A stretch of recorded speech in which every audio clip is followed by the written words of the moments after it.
Hello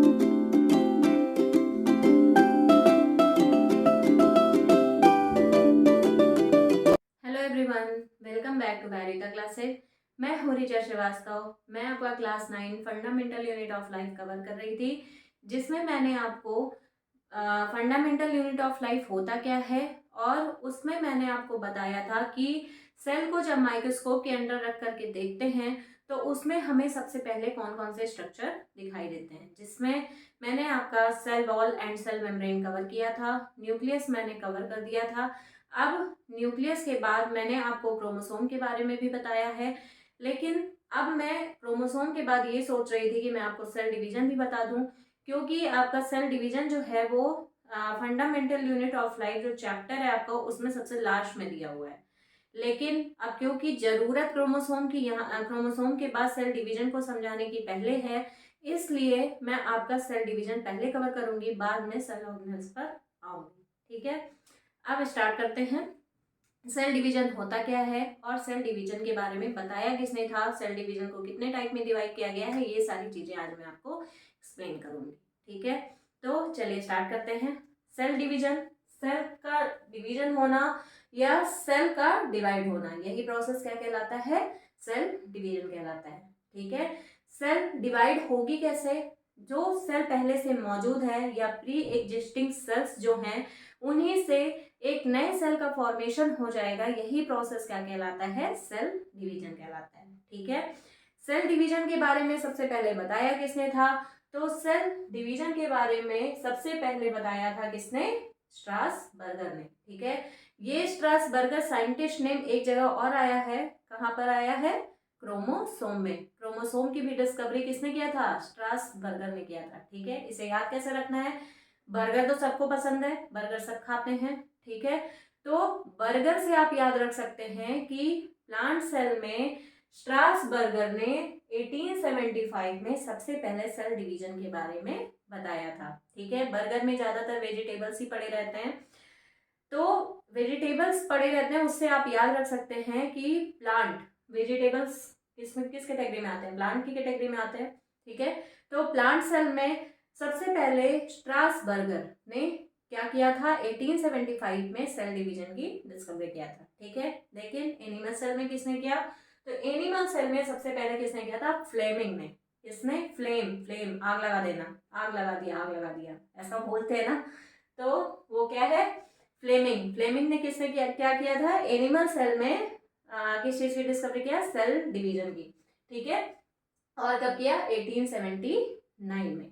ठीक है, तो प्लांट सेल में सेल डिवीजन के बारे में सबसे पहले किसने बताया, स्ट्रासबर्गर ने, बर्गर 1875 में। और फ्लेमिंग, फ्लेम आग लगाना, फ्लेम मतलब एनिमल सेल, एनिमल सेल में ज्यादातर आग कौन लगाता है, प्लांट तो आएंगे नहीं आग लगाने, तो एनिमल मतलब ह्यूमन ज्यादा आग लगाने का काम करते हैं, तो इसीलिए एनिमल सेल से आप याद रख सकते हैं फ्लेमिंग ने किया था। ठीक है, एनिमल सेल में सेल डिवीजन को सबसे पहले किसने बताया, फ्लेमिंग ने। ठीक है, अब सेल डिवीजन जो प्रोसेस है वो दो प्रोसेस उसमें होती है। ठीक है, पहली प्रोसेस क्या है, मियोसिस की, और दूसरी प्रोसेस क्या है, माइटोसिस की। ठीक है, जिसमें से माइटोसिस की क्या माइटोसिस के का टर्म जो यूज किया था, मतलब माइटोसिस वर्ड जो दिया था वो किसने दिया था, फ्लेमिंग ने ही दिया था।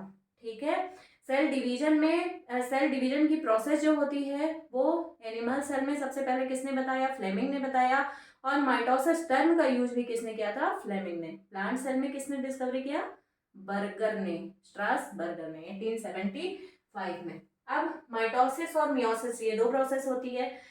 माइटोसिस होता क्या है, माइटोसिस की जो प्रोसेस होती है उसमें वो सबसे पहले होती किस सेल्स में है, सोमैटिक सेल्स में, मतलब ऐसी सेल जो कि रिप्रोडक्शन में पार्टिसिपेट नहीं करती हैं, ऐसी सेल्स को क्या बोलते हैं, सोमैटिक सेल्स बोलते हैं। ठीक है, तो सोमैटिक सेल्स मतलब रिप्रोडक्शन में पार्टिसिपेट नहीं करती हैं, इसका मतलब क्या हुआ कि मतलब हमारी बॉडी में ऊपर जितनी भी सेल्स मतलब हमारे ऑर्गन्स को बनाने का काम या जो भी ऑर्गन्स हैं, जो भी हमारे बॉडी पार्ट्स हैं, इन सबको बनाने का काम किसका है, सोमैटिक सेल्स का ही है। तो वो सोमैटिक सेल्स जब डिवीजन में पार्टिसिपेट करती हैं तो वो क्या कहलाता है, माइटोसिस कहलाता है। ठीक है, तो माइटोसिस की प्रोसेस जो है वो किसमें हुई, सोमैटिक सेल्स में। ठीक है, अब इस प्रोसेस में होता क्या है कि जो पेरेंट सेल है वो 2 डॉटर सेल का फॉर्मेशन करती है, ठीक है। पेरेंट सेल से कितने डॉटर सेल का फॉर्मेशन होगा? 2 डॉटर सेल का। और क्रोमोसोम का जो नंबर होता है इसमें इसमें क्रोमोसोम का नंबर बिल्कुल सेम रहता है जैसा कि पेरेंट में रहता है। जैसा आप लोग देख रहे होंगे कि 4 क्रोमोसोम यहाँ पर है, तो 4 क्रोमोसोम यहाँ भी मैंने बनाया है, ठीक है। मतलब इस सेल में भी 4 क्रोमोसोम रहेंगे और इस सेल में भी 4 क्रोमोसोम रहेंगे, ठीक है। अब ये जो पूरी प्रोसेस हो रही है इसमें दो प्रोसेस मेन होती है। वो कौन कौन सी? साइटोकाइनेसिस और कैरियोकाइनेसिस, ठीक है। साइटोकाइनेसिस का मतलब क्या हुआ? जब साइटोप्लाज्म का डिवीजन होता है तो उसे साइटोकाइनेसिस बोलते हैं। और जब कैरियोकाइनेसिस, कैरियन का मतलब ही होता है न्यूक्लियस, ठीक है। कैरियन का मतलब न्यूक्लियस, काइनेसिस का मतलब क्या होता है? डिवीजन होना, ठीक है। जब न्यूक्लियस का डिवीजन होगा तो उसे क्या बोलेंगे? कैरियोकाइनेसिस। और जब साइटोप्लाज्म का डिवीजन होगा तो उसे क्या बोलेंगे? साइटोकाइनेसिस, ठीक है। तो दो मेन प्रोसेसेज होती हैं। ये देखिए आप बीच में साइटोप्लाज्म देख भी रहे होंगे। साइटोप्लाज्म में आपस में कंडेंस हो जाते हैं और धीरे धीरे क्या होते हैं, जैसे जैसे डिवीजन की प्रोसेस आगे बढ़ती है साइटोप्लाज्म भी क्या हो जाते हैं? डिवाइड हो जाते हैं, ठीक है। साइटोप्लाज्म का जब सेल डिवाइड होने लगती है तो बीच में इमेजिनेशन की प्रोसेस होती है जिसकी वजह से ये सेल क्या हो गई? अंदर की तरफ धंसती है और धीरे धीरे क्या होता है? ये जो सेल होती है वो डिवाइड होकर के 2 सेल में डिवाइड हो जाती है, ठीक है। 2 सेल बनाती है। इसीलिए ये जो प्रोसेस है कैरियोकाइनेसिस और साइटोकाइनेसिस की, ये बहुत इंपॉर्टेंट प्रोसेस है, ठीक है। दूसरी प्रोसेस क्या है? मियोसिस की। मियोसिस की प्रोसेस 2 स्टेप में कंप्लीट होती है। पहला स्टेप क्या है? Meiosis first. और दूसरा स्टेप क्या है? मियोसिस सेकेंड, ठीक है। मियोसिस फर्स्ट की प्रोसेस जो होती है उसमें एक सेल से 2 सेल का फॉर्मेशन बनेगा। इसमें भी वही सारी प्रोसेसेज होंगी, साइटोकाइनेसिस, कैरियोकाइनेसिस, ये सारी प्रोसेसेज इसमें भी होंगी, ठीक है। तो पेरेंट सेल से इसमें एक बार में मियोसिस फर्स्ट की जब प्रोसेस होती है तो उसमें एक सेल से 2 सेल बना और फिर वही सेल जो है, ये जो 2 सेल बनी वो अगेन डिवीजन में जाती हैं, मतलब मियोसिस सेकेंड में जाएंगी और ये कितने सेल का फॉर्मेशन करेंगी? 4 डॉटर सेल का फॉर्मेशन करती हैं। और एक चीज, मियोसिस की जो प्रोसेस होती है वो किसमें होती है? रिप्रोडक्टिव सेल्स में, मतलब ऐसी सेल जो कि रिप्रोडक्शन में पार्टिसिपेट करती हैं। उन सेल्स में जो डिवीजन होता है वो किसके थ्रू होता है? मियोसिस में। अब रिप्रोडक्टिव सेल्स कौन कौन सी हैं? जैसे स्पर्म और ओवा, ये दो जब फर्टिलाइज होते हैं तो क्या बनता है? जाइगोट बनता है, ठीक है। अब जाइगोट पे डेवलपमेंट की प्रोसेस होगी। जाइगोट जो है वो ग्रो करेगा। तो जाइगोट जो ग्रो करता है तो वो किसके थ्रू ग्रो करता है? डिवीजन की प्रोसेस के थ्रू। और वहां पर डिवीजन कौन सा हुआ? मियोसिस डिवीजन, ठीक है। तो मियोसिस डिवीजन जो है वो रिप्रोडक्टिव सेल्स में होता है। माइटोसिस डिवीजन किस में होता है? सोमैटिक सेल्स में, या ऐसी सेल जो कि रिप्रोडक्शन में पार्टिसिपेट नहीं करती हैं, ठीक है। अब यहाँ पर भी सेम प्रोसेस हो गई। मियोसिस की प्रोसेस में क्रोमोसोम का नंबर जो है वो क्या हो जाता है? जस्ट हाफ हो जाता है पेरेंट सेल से। यहाँ पर पेरेंट सेल में जो क्रोमोसोम नंबर दिखाई दे रहे हैं, यहाँ पर देखिए क्या हो गया, उसके हर सेल में उन क्रोमोसोम का नंबर क्या हो गया? हाफ हो गया, ठीक है। तो इस तरीके से ये बोल सकते हैं कि जो मियोसिस की प्रोसेस होती है उसमें एक सेल से 4 डॉटर सेल का फॉर्मेशन होता है, लेकिन जो क्रोमोसोम का नंबर होता है वो कितना हो जाता है? पेरेंट सेल के जस्ट हाफ हो जाता है, ठीक है। इतनी चीजें समझ में आई होंगी। मैं एक बार फिर से सारी चीजें बता देती हूँ आपको। सेल डिवीजन, सेल का डिवाइड होना, ये एक ऐसी प्रोसेस है जिसमें प्री एग्जिस्टिंग सेल से एक नई सेल का फॉर्मेशन होता है। प्री एग्जिस्टिंग सेल मतलब ऐसी सेल जो पहले से मौजूद है।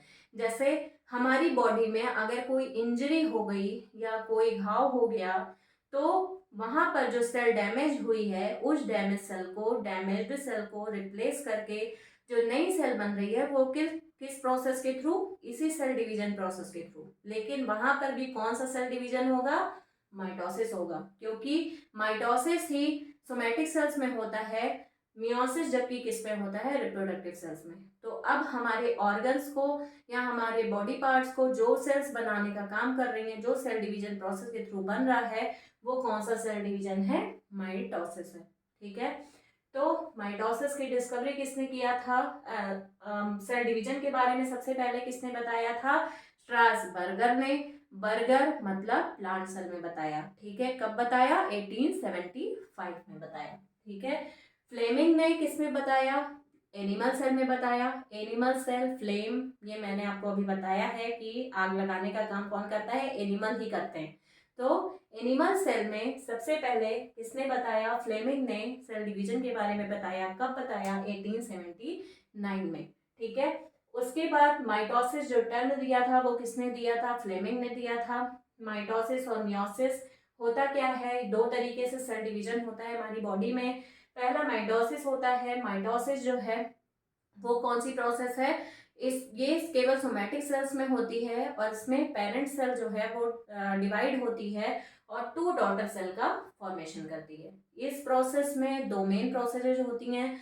कौन कौन सी? साइटोकाइनेसिस और कैरियोकाइनेसिस। साइटोकाइनेसिस का मतलब क्या हुआ?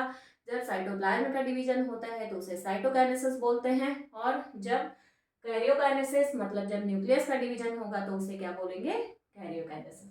ठीक है, फिर मियोसिस की प्रोसेस आ गई। मियोसिस की प्रोसेस दो स्टेप में कंप्लीट होती है, meiosis first and meiosis second.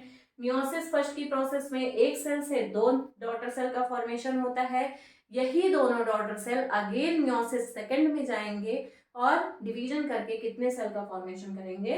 दो दो सेल का फॉर्मेशन और करेंगे। इस तरीके से ये कहा जाता है कि मियोसिस की प्रोसेस में एक पेरेंट सेल से 4 डॉटर सेल का फॉर्मेशन होता है।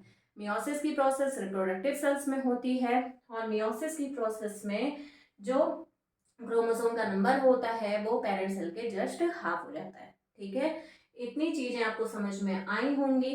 अगर कहीं कोई कंफ्यूजन है आपको तो आप मुझे कमेंट कर देना, मैं आपको वो चीज़ बता दूंगी, एक्सप्लेन कर दूंगी। और अगर मेरे वीडियो आपको पसंद आ रहे हों, मैं अपनी पूरी कोशिश कर रही हूँ कि आपको हर चीज़, हर एक टॉपिक क्लियरली समझ में आए। और अगर आपको मेरे वीडियो पसंद आ रहे हैं तो प्लीज़ मेरे वीडियो को लाइक करें, शेयर करें एंड सब्सक्राइब करें। Thank you.